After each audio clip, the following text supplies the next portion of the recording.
Hello guys, আসসালামু আলাইকুম। আজকে আমরা রান্না করব মুরগির রোস্ট। চলেন কিভাবে রান্না করে, সাথে থাকবেন, পুরো ভিডিও দেখার অনুরোধ রইল। এখানে আমি 4 পিস রান্নেছি। এখন এটাকে আমরা কাছে নেব। এখানে বটি দিয়েও করা যাবে, আমি এখানে কাঁটা চামচ দিয়ে নিচ্ছি। এখানে আমি কাঁটা চামচের সাহায্যে মাংসটাকে ছিদ্রি ছিদ্রি করে নিচ্ছি। এখানে বটি দিয়েও এ কাজ করা যাবে।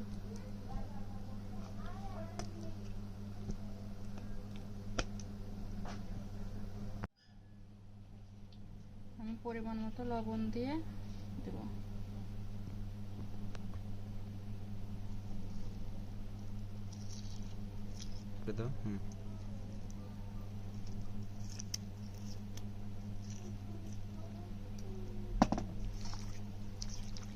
ভালো করে মেখে নেব।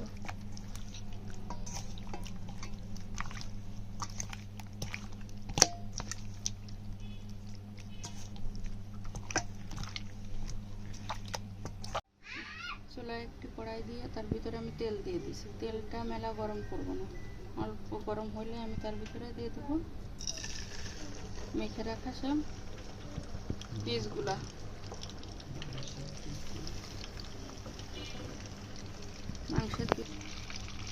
মাংসের পিসগুলো আমরা এখন কম জালে ভেজে নেব।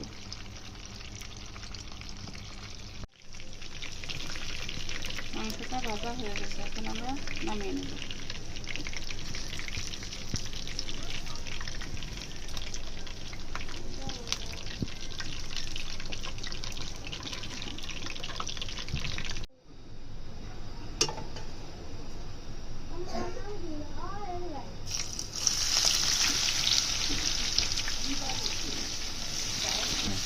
পেঁয়াজগুলো ভেজে নেব।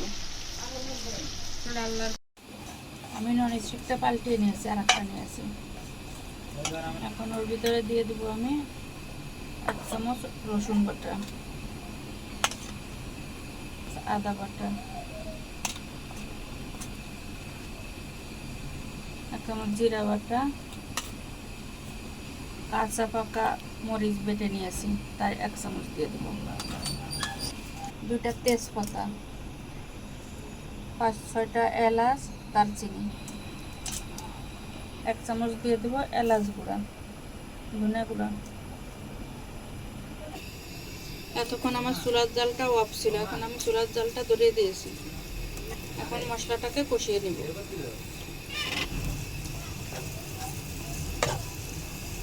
আমি যে রোস্টটা করবো এটাই আমি হলুদ দিব না, তো মরিচ দিব, একটু ঝাল ঝাল হবে। দিয়ে দেবো পরিমাণ মতো লবণ।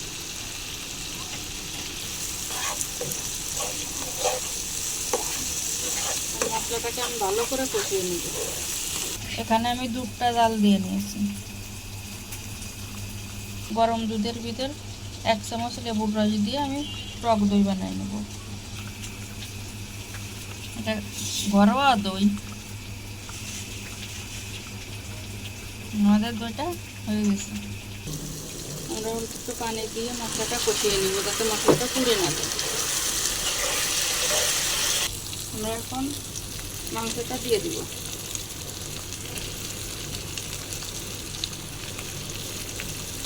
জলে 5 মিনিট মাংসের সাথে রান্না করে নেব, মশলার সাথে।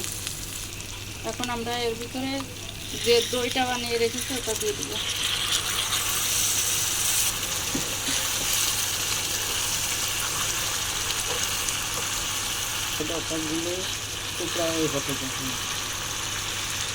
বড় মাংস বেশি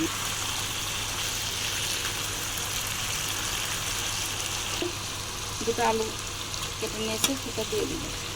আলুগুলো আমি ভেজে নিয়েছি, এটা দিয়ে আরও 5 মিনিট ভালো করে কষাই নেব। আমাদের মাংসটা কষানো হয়ে গেছে।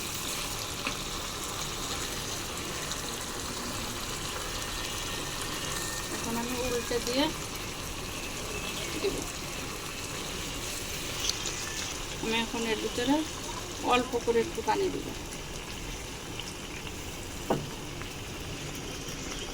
আর 1 কাপ দুধ দিয়ে দিব।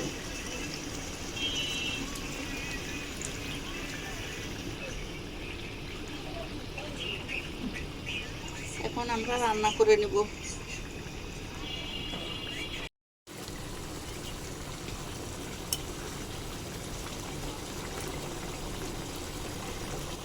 এখন আমি উপর দিয়ে কিছু বেরেস্তা দিয়ে দেবো, বেরেস্তা, পেঁয়াজের কিছু বেরেস্তা দিয়ে দেবো। তখন আমি উঠিয়ে রেখেছিলাম। আমরা রান্না করলাম ঝাল ঝাল রোস্ট। রোস্টটা হয়ে গেছে, আমি এখন নামিয়ে নেব। আমাদের তরকারিটা নামিয়ে নিয়েছি, দেখেন কালারটা কতটা সুন্দর এসেছে, খেতেও অনেকটাই মজা হবে।